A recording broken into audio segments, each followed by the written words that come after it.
Hi there, and welcome to the Skylight Books author reading series.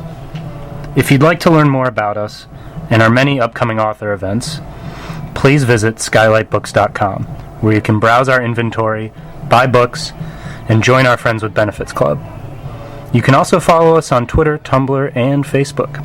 To speak to a real live bookseller, please call 323-660-1175. Thanks for your support, and enjoy. Thank you. Hi, everybody.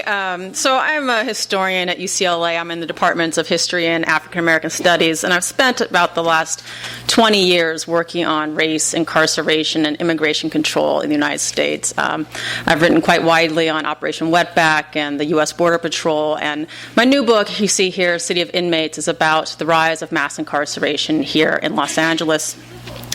Now, some of you may know, some of you may not know, but Los Angeles has the largest imprisoned population in the United States, and some research suggests that, in fact, Los Angeles has the largest imprisoned population in the world, meaning that no city on earth incarcerates more people than our hometown, Los Angeles. What that means to me is that Los Angeles, which is often known as the City of Angels, is in fact the city of inmates, the carceral capital of the world. So what this book does is it tracks the history of how Los Angeles came to a cage to incarcerate so many people, from the very first moment of incarceration here during the Spanish colonial period, right on up to the outbreak of the Watts Rebellion, which is really the beginning moment of this age of mass incarceration that we're in here today, or that we're living through today. So what this book does is it tracks out and it chronicles the prehistory of mass incarceration in the nation's carceral core here in Los Angeles. It's a book that's very much about LA, but it also takes an LA perspective on the wider problem of mass incarceration across the United States. Now, to write this book, it took about 7 or 8 years of pretty hard research. And one of the reasons why it was so difficult is because the Los Angeles Police Department and the Los Angeles Sheriff's Department have destroyed the vast majority of their historical records. When I first went looking for this information, the LAPD actually responded to me saying that they've saved no more than 4 boxes of their historical records. For as a historian, that's absolutely mind-blowing, that the institution that is responsible for policing us and for caging us has not saved the records to make it possible for us to tell the story of what has happened to us. So in the beginning, this research was quite difficult. And what I found as I sort of moved across the city and dug through as many boxes as possible is that the people who have fought the rise of incarceration here in Los Angeles, the dissidents and the rebels, have kept a pretty extraordinary record of the rise of incarceration in this city.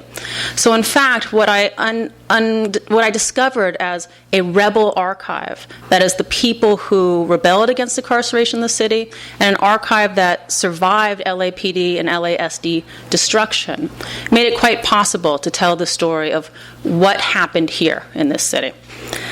Now, the Rebel Archive had more than enough evidence for me to tell 6 very particular stories about the rise of incarceration here in Los Angeles. And what I'm going to do tonight is talk very briefly about each one of those 6 stories and then delve more deeply into just one of them. So the first story that the Rebel Archive allowed me to tell was about the first episode, the first trend of incarceration here in Los Angeles. And that first chapter of incarceration began during the Spanish colonial period, expanded during the Mexican period, and exploded during the early American period. And the first people targeted, if you guys want to come on in and sit down, please do. The first people targeted for incarceration here in Los Angeles were indigenous peoples. And they were largely incarcerated on the 1850 and 1860 Acts for the government and protection of Indians here in California. And in particular, they were policed and incarcerated on public order charges, in particular public drunkenness and vagrancy. So for the first 100 years of LA's history, it was indigenous peoples, criminalized and incarcerated on public order charges, who filled the jails of LA. Now, the second story that the Rebel Archive allowed me to tell and to find is a very surprising story. The second community to be criminalized and targeted for incarceration here in Los Angeles were white men. Between the year 1880 and the year 1920, white men comprised almost 100% of the incarcerated population here in Los Angeles. And these men, too, were largely criminalized and incarcerated on public order charges, vagrancy, public drunkenness, and whatnot. And in addition to that, in fact, white men who were incarcerated during this time period, which was a period of extraordinary growth in Los Angeles, they were put on the chain gang and forced to build the streets and the schools and the churches around here. Sunset Boulevard was first cut and paved by white men on the chain gang. It's mind-blowing, right? Okay, now the third story that the Rebel Archive allowed me to tell, it was about the invention of a new form of human caging in the United States, and that form is known as immigrant detention. That did not exist in the United States until the 1890s. It was created during a moment of extraordinary anti-Chinese activity across the American West, and was tightly bound to the project of deportation. Now, one of the things that's so interesting is that in the 1890s, when this was first invented, when immigrant detention was first invented, it was a fairly obscure and rarely used practice of incarceration. But it is today probably one of the most rapidly growing forms of human caging across the United States. It was indisputably racist and white supremacist in the 1890s, and I would argue, and we'll get into it in a little bit, it remains so today. Okay, now the fourth story that the Rebel Archive allowed me to tell was about the rise of the incarceration of Mexicans in the United States. Now, this is a history that we know almost nothing about. And one of the best places to tell this story is here in Los Angeles, or at least from the perspective of LA.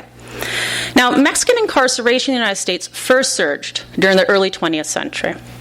And I go and I track this story that it surged in Los Angeles and across the borderlands. And the people who were being targeted for incarceration were a group of dissidents from Mexico, known as the Magonistas, who were trying to foment a revolution in Mexico. All right, now the fifth story that the Rebel Archive made it possible to tell is also another story about the rise of Mexican imprisonment here in Los Angeles and across the borderlands. And it documents when, why, how, and with what consequences it first became a crime to enter the United States without authorization. That happened in the year 1929. So it was not always a crime to cross the U.S.-Mexico border or any U.S. border without authorization. That happened in 1929 with a particular politics. And this is the story that I'm going to get into today. In particular, the criminalization of unlawful entry was part of a project to control Mexican immigration to the United States, to make sure that Mexican immigrants would work here but not settle here in the United States.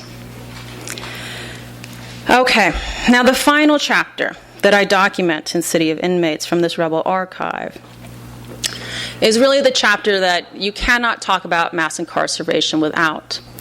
And that's about the rise of black incarceration here in Los Angeles and in many ways across the United States. So black incarceration in LA, many people presume that African Americans have always been targeted for incarceration here in the city, and that's not true. Black incarceration does not begin to spike until the 1920s and the 1930s. That, in fact, in 1900, black incarceration was really quite politically irrelevant and only slightly disproportionate. But by the 1920s and the 1930s, black incarceration was politically dominant, stunningly disproportionate, and chronically lethal. So there's a very tight relationship between police brutality and mass incarceration in black LA. And so the final chapter that I dig out of this Rebel Archive and I tell in this book is about the relationship between police brutality and mass incarceration in black LA. And I chronicle this through the first recorded killing of a young black male on April 24th, 1927, which happened in South Central. And then I talk about the extraordinary protest movement that followed in the wake of this killing. Okay, so those are the 6 stories that I tell in City of Inmates. And at first glance, they may seem quite disconnected. What do these 6 stories have to do with one another? How could they fit into one book and be part of a single thread? These stories range from the Spanish colonial era to the outbreak of the 1965 Watts Rebellion. They address issues from vagrancy laws, immigration control, to police brutality, and they churn through a variety of communities at different moments in time. But, as I argue in City of Inmates, these 6 stories do align together. And in particular, they align on the arc of conquest across the United States, and in particular, within the story of settler colonialism in the American West. Now, let me spend a couple of minutes talking about settler colonialism. It's a very hot and popular topic among academics and among many organizers and activists. But we all use it in our own way. So let me talk really quickly about how I use it.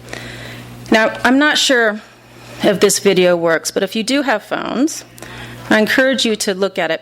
It's called The Invasion of America, and you can find it at ehistory.org or on YouTube. And what it does is it documents the territorial growth of the United States across the 19th century through every war and treaty conducted with indigenous populations, showing us how the United States went from 13 small colonies to conquest across the entire North American continent. Now, what this map helps us to understand that the United States is not just a democracy, but in fact it's a settler state.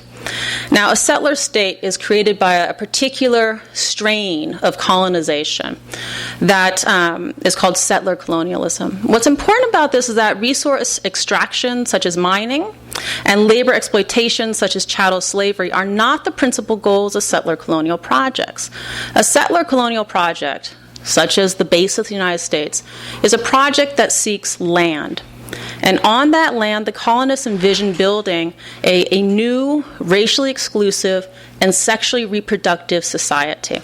They have no intention of melding with or dominating over indigenous populations.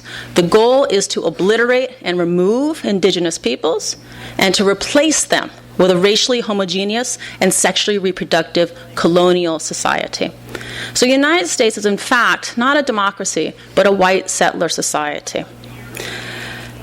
In the words of Audre Lorde, the extraordinary African-American poet, the way that we can understand settler colonialism in the United States is that, quote, "We were never meant to survive. Yes, we were dragged across the Atlantic, and yes, we were forced to labor, but there was never a vision for black survival in the United States, nor for many other communities."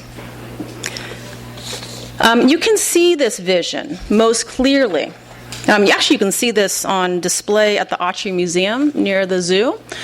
This is a very famous painting created in 1872 by Thomas Gast. It's called American Progress, and it's really the vision of manifest destiny about white settler societies pushing across the continent, removing indigenous populations, and not including non-white peoples. So this is the vision that really defines the development of the American West in particular. Now, to create this, the settlers waged wars with indigenous communities. We now call those the Indian Wars. They adopted anti-miscegenation laws. They attempted to ban African Americans, Mexicans, Chinese immigrants, and many others from immigrating into this region. And they invested in incarceration, spurring a phenomenal carceral boom by broadly caging a diverse cast of native landholders and racialized outsiders, people who they regarded as illegal trespassers, illegal immigrants, as non-white persons within this white settler society. In Los Angeles in particular, a community that was created out of a vision of creating what historian Kevin Starr has called the Aryan City of the Sun. White settlers here in Los Angeles built one of the largest systems of human caging that, in fact, the world has ever known, that we live with today. Now, this project of human caging in Los Angeles, the so-called Aryan City of the Sun, began with criminalizing and caging up the indigenous peoples of the region, the Tongva, Gabrielino, and Kij nations. In particular, the U.S. settlers criminalized native landlessness and leisure, locking up anyone found with liquor and without work. And this is happening at the same moment that a campaign of genocide is happening against native peoples of California.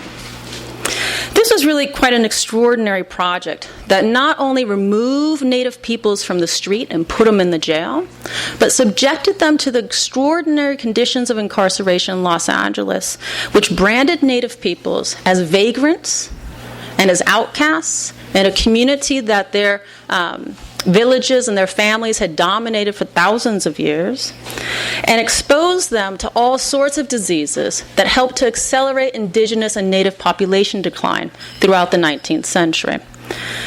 By 1880, the indigenous population of the Tongva Basin, what we know now as Los Angeles, had been driven down 93%. This was a project of native elimination that was happening here in Los Angeles through the first carceral project in our city.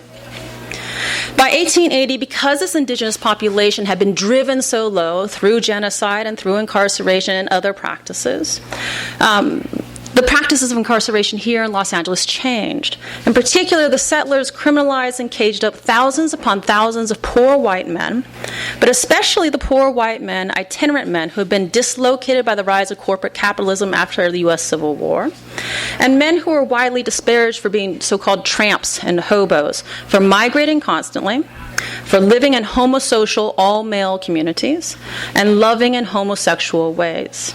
So these white men either could not or would not abide by the settler ideals of heading nuclear families, of acquiring native land, and of permanently settling down. So in Los Angeles and across the American West, authorities caged up these white men, making the U.S. West, not the American South, by the turn of the 20th century, home to the highest rate of incarceration in the United States. Now, if any of you have been reading the works on the rise of mass incarceration in the United States, there's one storyline that dominates, and that is that we go from the plantation to Jim Crow to the new Jim Crow. I don't dispute that at all. What I'm saying is that when we look at this story from the American West, we see some other trends and threads within it. And that here, at the turn of the 20th century, it was not African Americans who were being targeted for incarceration and put on the chain gang. It was poor white men. And that's a story that upends our understanding of what's happening and what's at play. The project was not simply to cage them up and force them to build Sunset Boulevard, but to eject them, to remove them, to banish them from this Aryan city of the sun. This was a project of elimination. It first targeted indigenous peoples, it then targeted poor white men, and other communities would also be the target. So after this period of white male incarceration, it's with the passage of a series of carcerally inflected immigration laws that settlers in Los Angeles, across the American West, and in the United States Congress attempted first to deny Chinese immigrants the right to enter the settler-claimed territory. Here I'm talking about the Chinese Exclusion Act and the invention of immigrant detention, while later allowing Mexican migrants to work in seasonal industries, but to not permanently settle north of the U.S.-Mexico border. So both the invention of immigrant detention and the criminalization of unlawful entry developed amid unambiguous campaigns to stop humans defined as non-white from making homes in the United States in general, but in the U.S. West in particular. And at the opening of the 20th century, when large numbers of African American citizens fleeing the violence of the American South, of Jim Crow, as we fled the American South and we defied the vision of manifest destiny by migrating west independently in the early 20th century, the response here in Los Angeles was swift and brutal, as city authorities created the conditions for criminalizing, for caging, for expelling, for mauling, and for outright murdering African American citizens. When you look through the rebel archive, one of the stories that you see over and over again is of the LAPD ripping out the eyeballs of African Americans in the city. This is an animalistic project. It's a mauling that is happening in Black LA. And amid all of this, between the caging up of Tongva Gabrielino peoples and the killing of African American citizens, the Magonistas, this was a band of radical Mexican dissidents, crossed the U.S.-Mexico border, threatening to oust Mexico's president, Porfirio Diaz, to end white supremacy, and to restore both native and communal land holdings across Mexico. Now, if these rebels were to succeed, their uprising would not only upend U.S. capital investments in Mexico, which is really the first site of American imperialism, but could quite possibly ripple north of the border, wreaking havoc for white supremacy and the enduring but always precarious colonial occupation of indigenous lands across the North American continent. So U.S. and Mexican authorities, including the LAPD and the LA Sheriff's Department, hunted the rebels down, arresting thousands of so-called malos mexicanos, bad Mexicans, across the U.S. and Mexico borderlands. In August of 1907, they kicked in the door of a shanty on Pico Boulevard and arrested the rebellion's leader. Although the rebellion's leaders were sent to solitary confinement in the LA County Jail, they, in particular the women who were left on the outside, figured out ways to smuggle manifestos and letters across the jail walls and continued their revolution in Mexico. So one of the points of that story is that incarceration does not always have its intended effects, that they try to cage up the rise of the Mexican Revolution, and in fact the dissidents, found ways to continue their revolution from solitary confinement in the LA County Jail. Now, in the end, what these 6 stories told together do, and when we align them on the arc of settler colonialism in the U.S. West, they teach us that the making and meaning of incarceration here in Los Angeles, the nation's carceral core, that over time, from the very first days of U.S. rule in the Tongva Basin, incarceration has persistently operated as a means of purging, removing, caging, containing, erasing, disappearing, and otherwise eliminating indigenous peoples and racialized outsiders. What I'm trying to argue in this book is that mass incarceration is in fact mass elimination. That is what we're seeing happening on the streets of the city. However, these stories that were saved by a rebel archive, by the people who have always fought the rise of incarceration in this city, they also teach us that those who have been targeted for criminalization and incarceration have always fought back and have never disappeared. The criminalized, the police, the caged, the ported, and the kin of the killed have always fought back, with acts of survival, of survivance more diverse, more resourceful, and more elusive than the settlers' projects of elimination. The indigenous peoples of the LA Basin, of the Tongva Basin, survived carceral elimination and much more. The race rebels, the unlawful border crossers, also constantly upend disappearance, as do the many queers and sexual deviants who may live within the formal racial boundaries of the settler society, but who refuse to perform its social and its sexual reproduction. And these rebels kept a record of it all. Therefore, as much as City of Inmates is about the really unsettling thread of human elimination that is winding through our jails, our prisons, and our detention centers, it is also the story of resilience and of unbroken rebellion. And so it's with this idea of elimination countered by resilience in mind that I want to take you more deeply into the book's 5th chapter. It's called Caged Birds.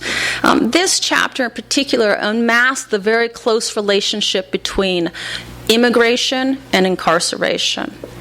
I chose the story for tonight in particular because just last month, maybe some of you know, U.S. Attorney General Jeff Sessions announced that he's going to more aggressively prosecute unlawful entry into the United States.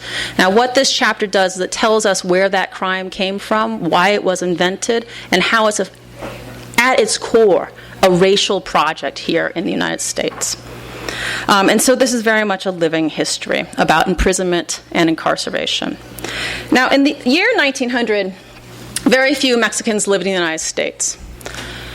By 1930, 10% of the Mexican population lived north of the border, about 1.5 million people. It's an extraordinary population boom. This Mexican immigration boom of the early 20th century set off extraordinarily divisive debates in the United States Congress. By 1924, the United States Congress had adopted what was effectively a whites-only immigration law, the 1924 National Origins Act, or the Quota Law. They banned all Asians from entering the United States and effectively restricted legal entry into the United States to Western Europeans and Europeans as well. 97% of the slots for immigrants to enter into the United States were reserved for Europeans. So this is effectively a whites-only immigration law. But whenever the nativists, the most severe immigration restrictionists in Congress, try to place a cap on the number of Mexicans who are allowed to enter the country each year, employers across the Southwest, here in Los Angeles in particular, would fiercely object to those to their arguments. So U.S. employers had eagerly stoked this rise of Mexican immigration. They wanted Mexican workers to come to their farms, their mines, their railroads, their homes, their canning businesses here across Southern California. And by the 1920s, Western employers were absolutely, in their words, dependent upon Mexican workers. However, Western employers also believed that Mexican immigrants should never permanently settle in the United States. As agribusiness lobbyist S. Parker Fazell explained to Congress in 1926, a gentleman from here in California, quote, "The Mexican is a homer. Like the pigeon, he goes home to roost." Now, those are his words, of course. And it's on his promise that Mexicans were, quote, birds of passage and, quote, not immigrants. That Mexicans would always labor, leave, and never live in the United States. That Western employers did successfully defeat all nativist proposals to place a cap upon Mexican immigration to the United States during the 1920s and the 1930s. Yet by the close of the 1920s, Mexicans were in fact settling in large numbers here in Los Angeles and across the borderlands. They bought homes, they started newspapers and churches and businesses, and many started families, birthing new communities of Mexican Americans. And here's some photos from the 1920s around Los Angeles of Mexican-American life here in the United States. Some of the things you see is people holding celebrations, people getting married, you're seeing children coming of age here, and you're also seeing, I love this picture on the third one and on the bottom, of 3 Mexican women hanging out on the beach, having a good time, engaging in leisure. They are not supposed to be doing this. They are supposed to be in the canneries working and then going back to Mexico. They're not supposed to be building lives for themselves here north of the border. And you also see them here at the far right burying their dead in the United States. Now, monitoring the rise of all this life, all these Mexican-American communities in the southwestern states, the advocates of a whites-only immigration system charged Western employers with recklessly courting Anglo-America's racial doom at its southern border. Western employers, for their part, agreed that Mexicans should not be allowed to become U.S. citizens, but they also wanted unfettered access to an unlimited number of Mexican workers. "We need the labor," they would roar back at the nativists in Congress. Now, it's amid this escalating conflict between the nativists in Congress and the employers in the Southwest that a senator from Dixie suggested a compromise. This gentleman here, Senator Coleman Livingston Blease, hailed from the hills of South Carolina. He entered Congress committed above all else to protecting white supremacy. Now, let me be very, very clear here. He enjoyed reading extraordinarily racist poems on the floor of Congress.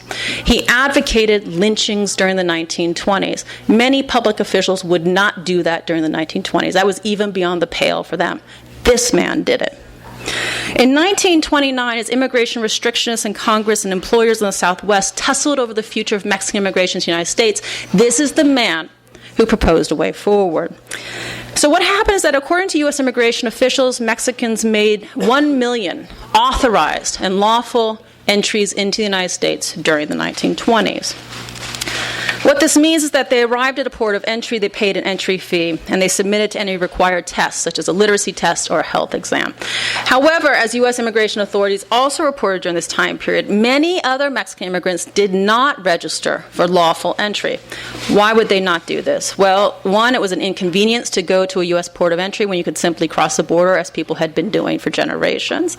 Second, U.S. immigration authorities subjected Mexican immigrants in particular to humiliating delousing practices and kerosene baths. So why would you go all the way over there for them to subject you to a kerosene bath? They weren't going to do it. So instead of traveling to these ports of entry, Mexicans informally crossed the border at will, as both U.S. and Mexican citizens had done for generations. Now, when this debate in Congress stalled over how many Mexicans to allow into the United States every year, what Blease did, which was quite crafty, was he shifted the conversation to stopping unlawful or unauthorized border crossings by Mexicans.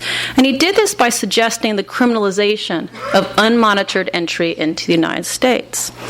According to Belize's bill, unlawfully entering the country would be a misdemeanor, and unlawfully returning to the country after deportation would be a felony. The idea here was to force Mexican immigrants into an authorized and a monitored stream that could be turned on and turned off at will at the U.S. ports of entry. Any immigrant to enter the United States outside of the bounds of this stream would become a criminal, subject to fines, imprisonment, and ultimately deportation or forced removal from the country. But make no mistake about it, this was a crime that was designed to impact Mexican immigrants in particular. Now, neither the agribusinessmen nor the restrictionists registered any objections to Belize's plan, and Congress passed Belize's bill, the Immigration Act, on March 4th, 1929, and this dramatically altered the story of race and imprisonment across the United States.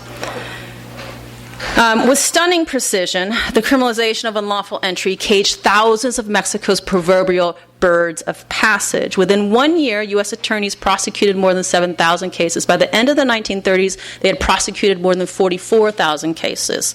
Mexicans never comprised fewer than 85% of all of the people incarcerated for unlawful entry. Some years, Mexicans comprised more than 99% of the people incarcerated for unlawful entry. What this meant was that by the end of the 1930s, tens of thousands of Mexicans had been criminalized, arrested, prosecuted, convicted, and imprisoned for unlawful entry. But there was a problem. Until the 1930s, the U.S. federal prison system was very small. We really only had these 3 federal prisons and a few other small reformatories. There was not a single federal prison in the U.S.-Mexico border region. So to cage up Mexico's unlawful border crossers, we had to expand the U.S. federal prison system. We had to invest in incarceration. The first prison that was built to hold Mexico's unlawful border crossers is called La Tuna. It still stands today, just outside of El Paso, Texas. Now, opened in April of 1932, La Tuna was a fairly large prison farm with a capacity of about 420 inmates. Within just a few months, it was full beyond capacity. And already the Federal Bureau of Prisons had to go out and look for more sites, new sites, to incarcerate Mexicans convicted of unlawful entry. So a man named James Bennett, the assistant director of the U.S. Bureau of Prisons, went on an expedition into southern Arizona. What he actually did is he jumped on a donkey, and he took a 25-mile trek that wound up and through the mountains of the Santa Catalina Mountains near Tucson. What Bennett promised the U.S. Bureau of Prisons was that he would find, and I quote, a sufficiently isolated place to camp some of our Mexican friends. At the base of those mountains, Bennett found an abandoned camp where prisoners could be put in tents and put to work building a new road. He named the facility after the nearest town, Tucson Prison Camp Number 10. Now, opened in the summer of 1933, Tucson Prison Camp Number 10 was a minimum security camp. It was a labor camp in particular. The first warden at Tucson was a man named James Gaffney who had worked in Alabama prior to his transfer to Arizona. And it's with the help of a few unarmed prison guards that Warden Gaffney supervised the inmates as they built a road up, through, and across the mountains to a little town known as Oracle. There in Oracle, the settlers in Arizona hoped to build a health resort where they could get away during the sweltering summer months. I should say that a couple years ago when Central American children began coming across the border, many of them were sent to this facility to be detained. And the folks in Oracle rose up in resistance, not to advocate for the release of these children, but they didn't want to have undocumented children placed in their community. The irony is I don't think any of them know that their community was actually created and built and made possible by the labor of undocumented men who were imprisoned at Tucson Prison Camp Number 10. Now, this road work at Tucson Prison Camp progressed, but Warden Gaffney chafed at his assignment in the borderlands. As he said, he had a perfect escape record, meaning no escapes, back in Alabama. He maintained that perfect escape record because they had armed guards who would shoot people down if they tried to run. In Tucson, he couldn't shoot people down, so people ran quite frequently. Tucson had the highest escape record during the 1930s. Here are the men building the road to Oracle. Yes, please. Why didn't they arm?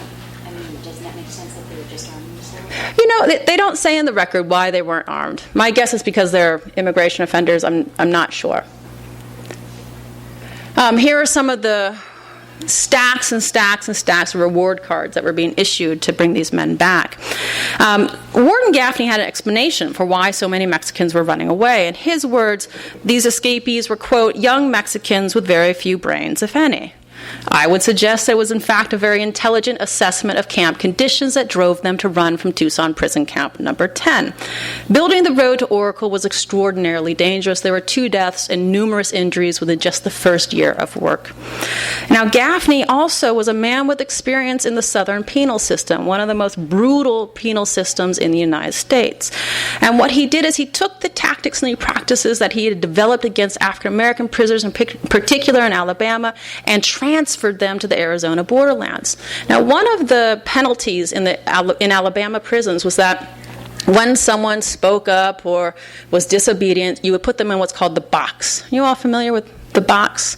It's basically a structure is about this high and about 2 feet or 3 feet wide, and you stick someone in the box. You hold them like this for several days on end.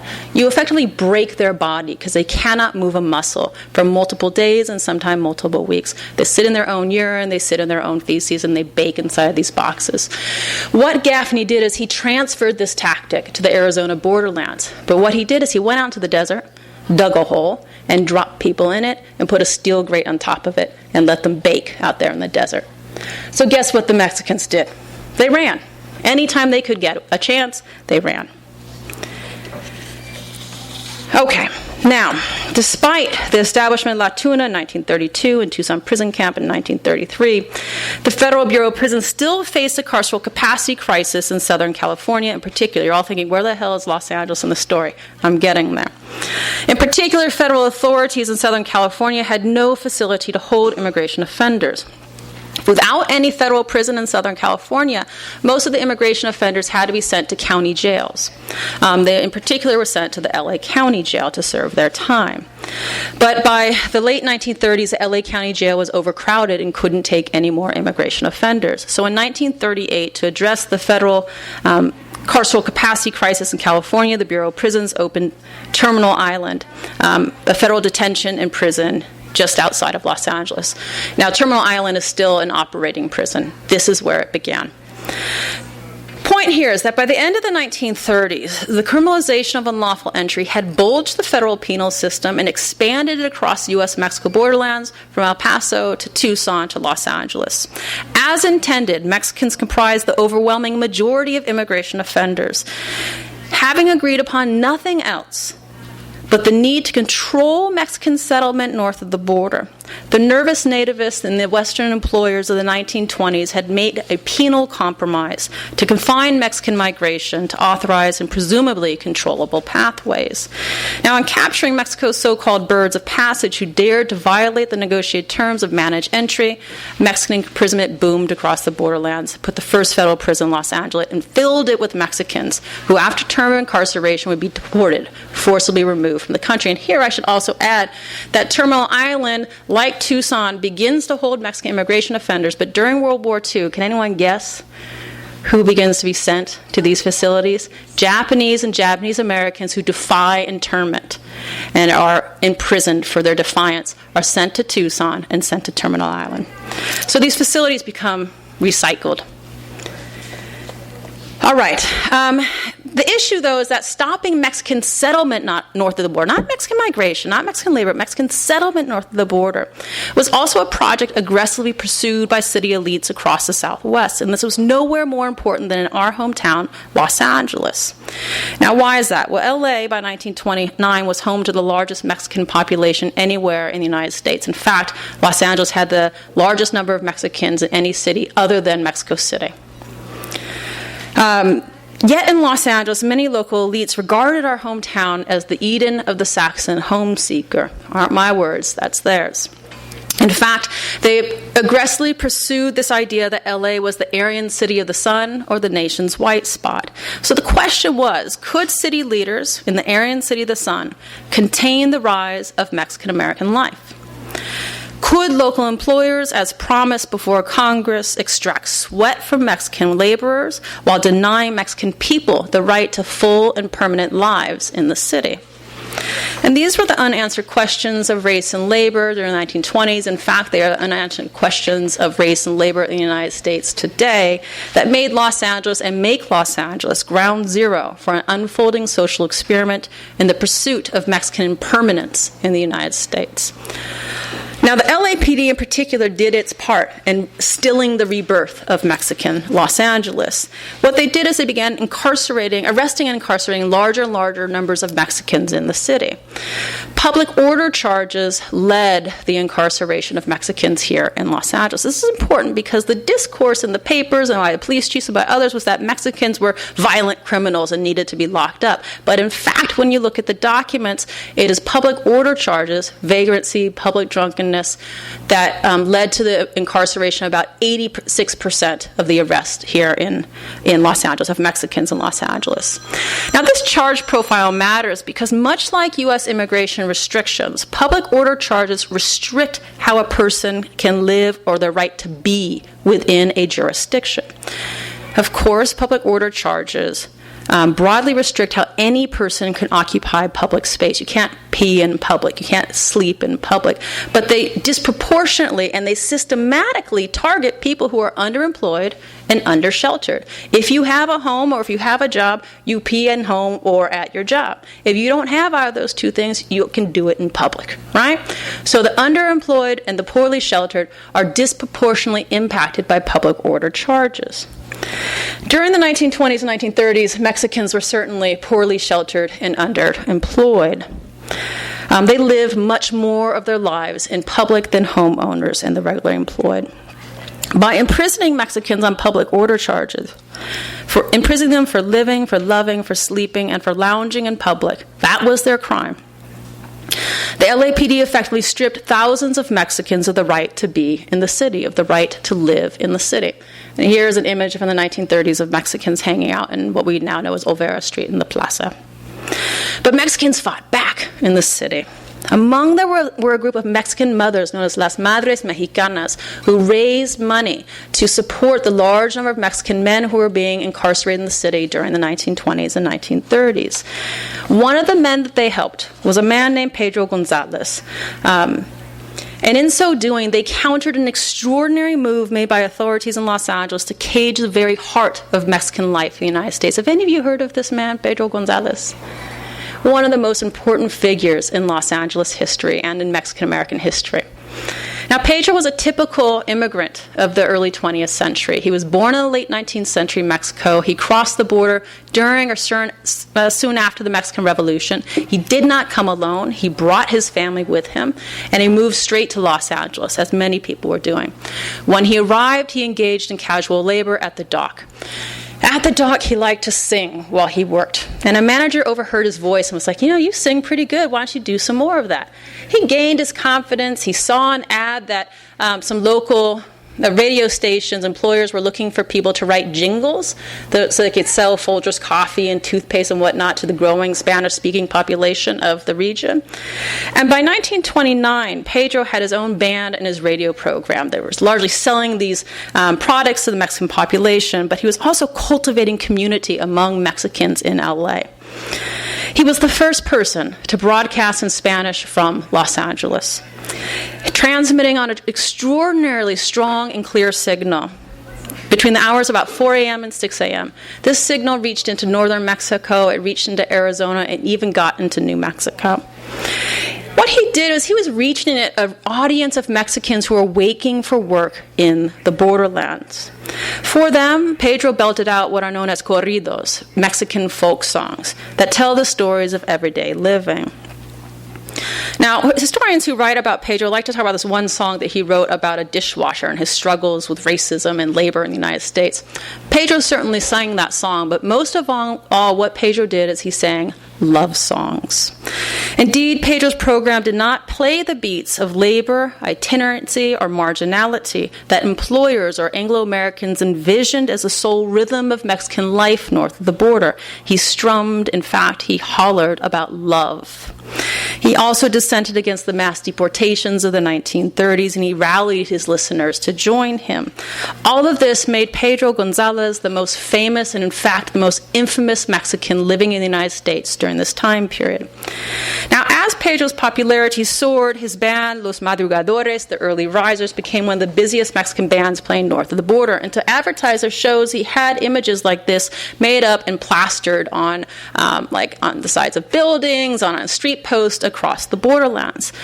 What's important about these kinds of images is that these men, these Mexican men, are not striking poses of casual labor and itinerancy, the imagined place of Mexicans in the United States. Rather, these flyers disseminate the image of a cohort of Mexican men without a pick or a shovel in the frame. It's with their instruments in their hands that Pedro and Los Madrugadores made their living by serenading a community of Mexicans singing and dancing, living and loving north of the border. For serenading the rise of Mexican-American life in the United States, Pedro was caged. He was made a prisoner here in Los Angeles. Now, it's the district attorney, Buran Fitz, in particular, who wanted Pedro's Spanish language program off of U.S. Airways. In his mind, only English could be on U.S. Airways. But no law existed to remove Pedro from the radio. So the DA worked with the LAPD to remove Pedro from the streets, to eliminate him from the city. Over a series of years, the LAPD arrested Pedro multiple times on trumped-up charges, every time the courts and the judges threw the cases out. But in 1934, the police cultivated testimony from two girls, stating that Pedro had taken them to a hotel for sex. Pedro denied the charges, and later one of the young women recanted her testimony. She said that the LAPD had taken her to a warehouse and threatened her with juvenile detention if she did not charge Pedro with this crime. But the judge held Pedro for trial, and after a lengthy trial, Pedro was convicted and sentenced to serve 50 years in San Quentin State Prison. So the man who broadcasted the full frequencies of Mexican life in the United States was going to prison for a very long time. But while Pedro's trial unfolded, he was denied bail and booked at the Los Angeles County Jail. In the LA County Jail, Pedro joined the growing number of Mexicans behind bars in the United States. And incarcerated, he snapped a photo that captured a new rhythm of life in the capital city of Mexican America. Pedro's photo, which he took here in the corridors of the LA County Jail, captures Mexican men standing within a site of incarceration. Who these men were or why they were in prison, Pedro does not share. But the note on the back of this image simply says, LA County Jail, early 1930s. But we know that most likely these men had been arrested by local police on public order charges. Remember, 86% of Mexicans arrested in the city during this time period, they were arrested on public order charges. Or they were being held in the county jail on immigration offenses. Remember, we don't get Terminal Island until 1938. In prison for living in public or for entering the United States without authorization, they were caged by a settler campaign to stop Mexicans from living and loving north of the border. Now, of course, it did not work. As we all know, Mexicans continued to lawfully, unlawfully cross the border and to live full and permanent lives in the United States. But as Jeff Sessions' recent vow to aggressively enforce Blisa's law, that is the law he is threatening to enforce. As this makes perfectly clear, this is a story of race, imprisonment, and immigration, and removal that is very far from over. So that is my talk for tonight. That is the overview of the book. It's a quick look at one of its chapters, but each one of these chapters is really an origin story of the rise of mass incarceration in Los Angeles and across the United States. It's a story that begins with indigenous populations being targeted for criminalization and caging up, and then runs through a variety of communities whose presence in the settler state is something that is unwanted and needs to be eliminated and removed. And it ends with the story of African Americans and police brutality here in the city. So thank you so much for listening. If you have any questions, I'd be happy to take them.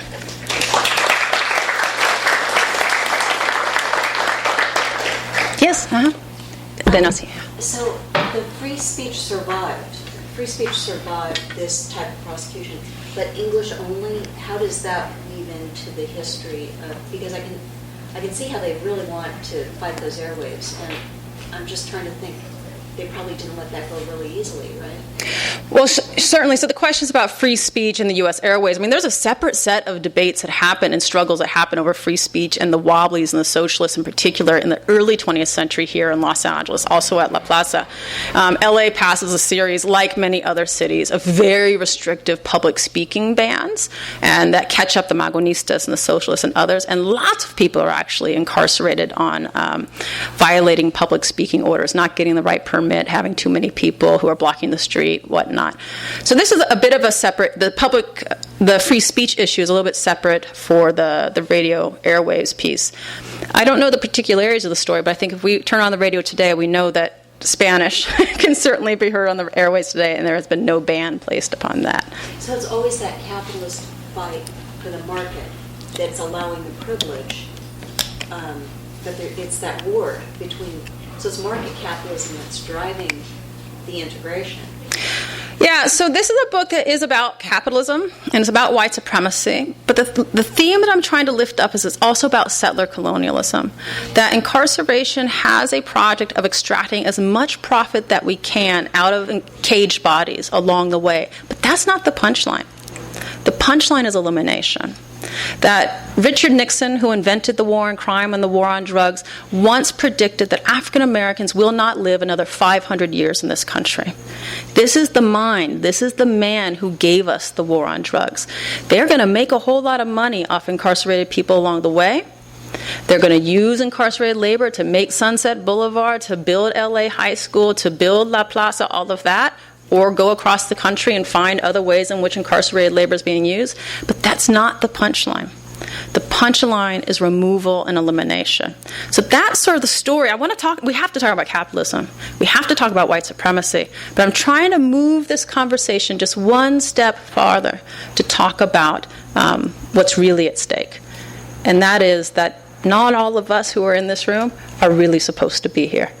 And again, in the words of Audre Lorde, we were never meant to survive. And we can see that happening in the prisons. Let me, just because there was one more, yes, ma'am. You talk about the resilience, that, resilience of the people, the women that have remained in their jail, the resilience, and the fact is they won, because there's a lot of families, from Latin American, but they're in Mexico, that live here. And the problem is that we grew so much that now they're scared. Right. So one of the major threads of this book is about, it's a very sad story. It's a very, very sad story about all of the communities that have been targeted for elimination through incarceration.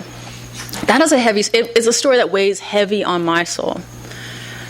The thankful part is that we are still here.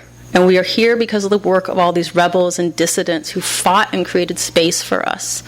We are here because of the people who found ways to hide and survive.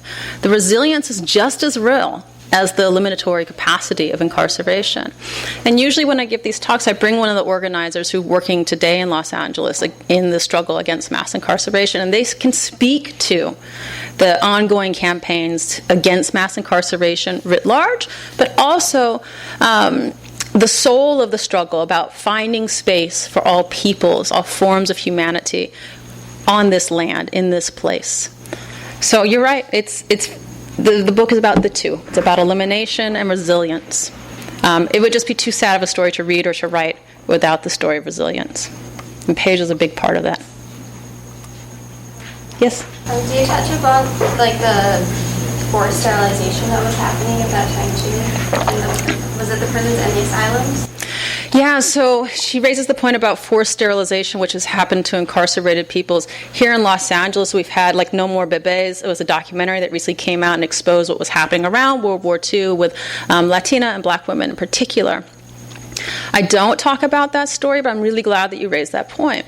One of the things with the 6 stories in this book, I mean, they're very 6 particular stories, but one of the things that they do is they invite you to think about the other ways in which elimination has happened in the jails, around the jails, through the jails, or somewhere else. So often I'll get people who, I haven't had actually anyone talk about sterilization, so I'm glad that you brought that to the table, but people will talk about other instances, other mechanisms of elimination, and that's very much the conversation that I want to encourage with this book. So I'm glad that I don't talk about it, but I'm very, very glad that it's a book that made you think about that and raised it for you. Yeah, well, let me just make sure everyone gets a chance, and then we can circle back. Yeah? From the timeline that you're talking about in the book as like the rise of mass incarceration kind of aligns with the New Deal and like bigger like white supremacist governmental projects at that time. I read that that's kind of been a reaction to the labor movement and to more radical movements, like what you were talking about with like the Mexican revolutionaries. I was wondering if you had any thoughts on that right now, maybe kind of like over the hump of like social justice movement and what that means for Muslim folks and like the cultural and probably legal institutional backlash that we're about to see.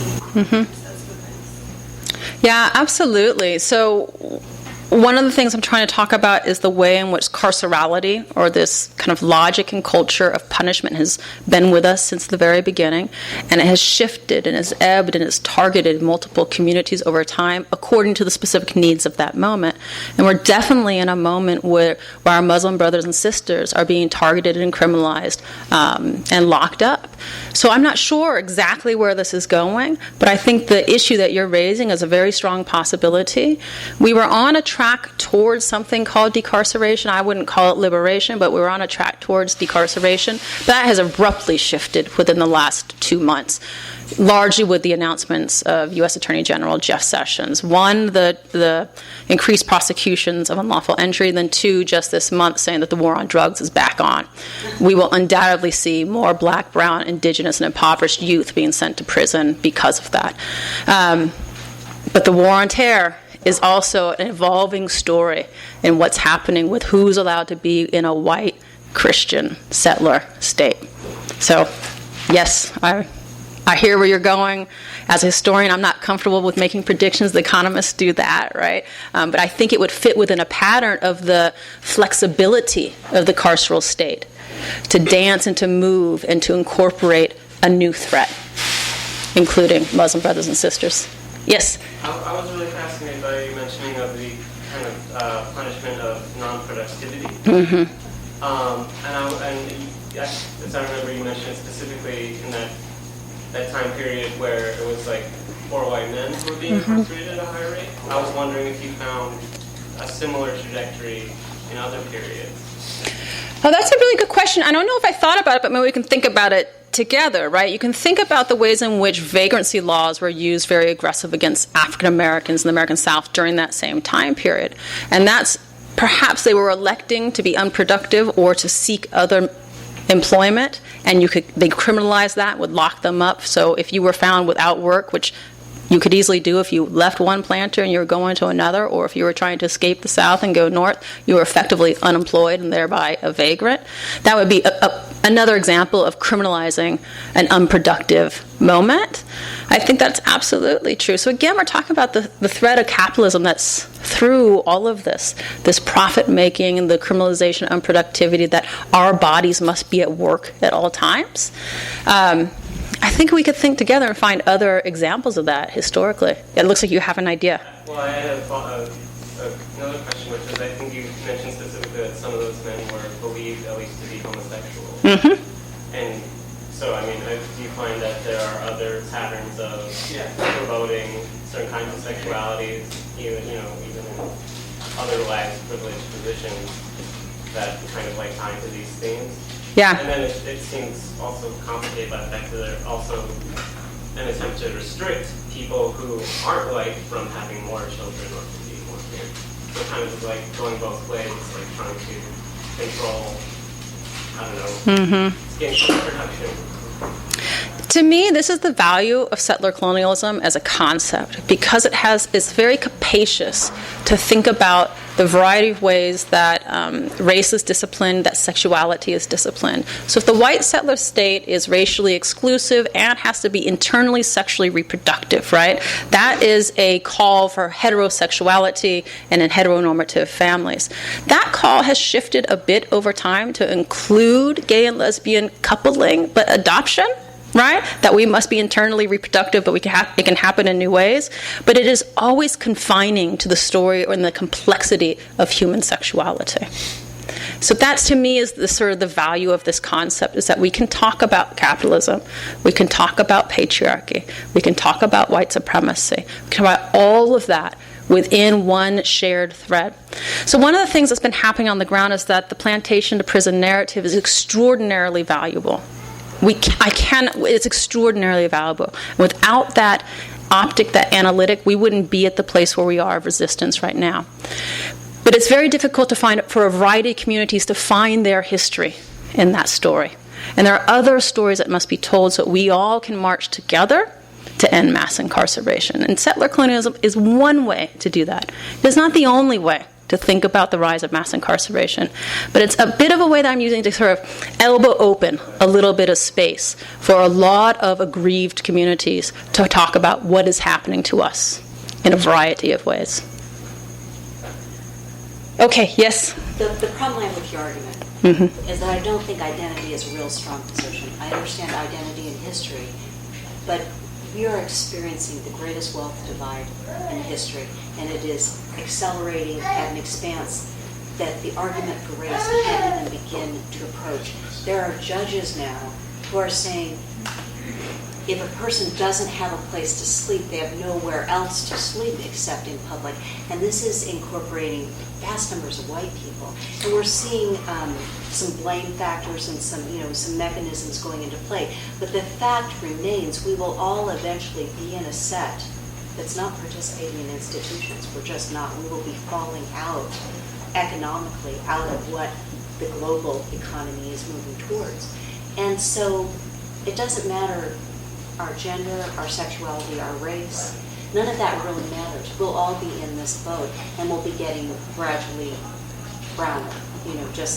We'll all becoming one big mass of sufferingness. So, I don't know. Looking at the Democratic Party reforming, this whole identity argument, I think it's a good way to empower people and emblazon history, which is valid. But I don't know if it's so great for a social movement and unification in terms of reality of what's going on with capitalism. I just think it's a little idealistic and somewhat pictorial way to portray significant problems that are happening regarding late capitalism.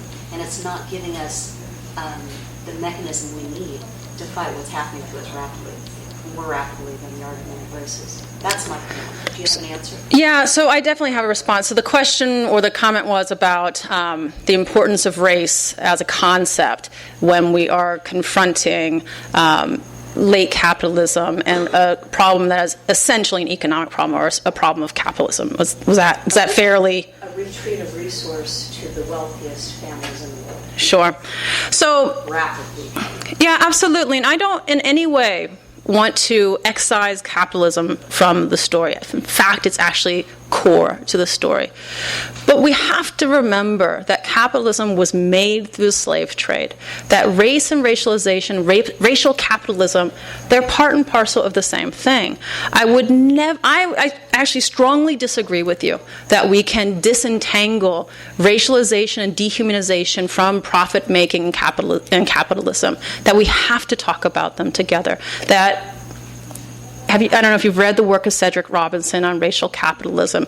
That might be a good thing for you to read, then we can kind of debate together about the importance of race in the formation of capitalism, but also... The end game of capitalism is free labor. There's I'll not fight you on that. Yeah.